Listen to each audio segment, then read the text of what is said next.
Mega కుటుంబంలో mega హీరోగా popular అయినటువంటి సాయి ధరమ్ తేజ్ చాలా లిబరల్‌గా వ్యవహరిస్తుంటారు. బాధ్యతాయుతంగా వ్యవహరిస్తుంటారు.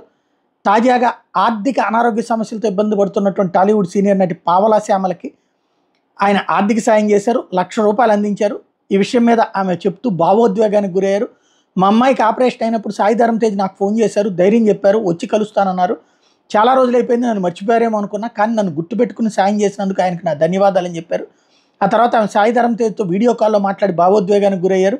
ఎన్నో ఇబ్బందులు ఎదుర్కొంటున్నా, చనిపోదాం అనుకున్నా, సమయానికి మీరు సాయం చేసి నాకు నా బిడ్డకు ప్రాణభిక్ష పెట్టారని కన్నీళ్లు పెట్టుకున్నారు. మీరు కన్నీళ్లు పెట్టుకుంటే కష్టంగా ఉంది, ఏడవకండి అంటూ ఆయన ఓదార్చారు.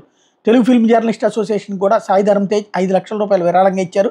ఇందులో భాగంగా ₹1,00,000 ఆమెకు అందజేయడం జరిగింది. తెలుగులో పలు చిత్రాలు హాస్య నటిగా ఆవిడ క్యారెక్టర్ ఆర్టిస్ట్‌గా నటించినటువంటి పావలా శ్యామల కష్టాల్లో ఉన్నప్పుడు, ఆదుకున్నప్పుడు ఎవరినైనా సరే బాగా గుర్తుపెట్టుకుంటారు. ఆ విషయంలో సాయి ధరమ్ తేజ్‌ని అభినందించాలి.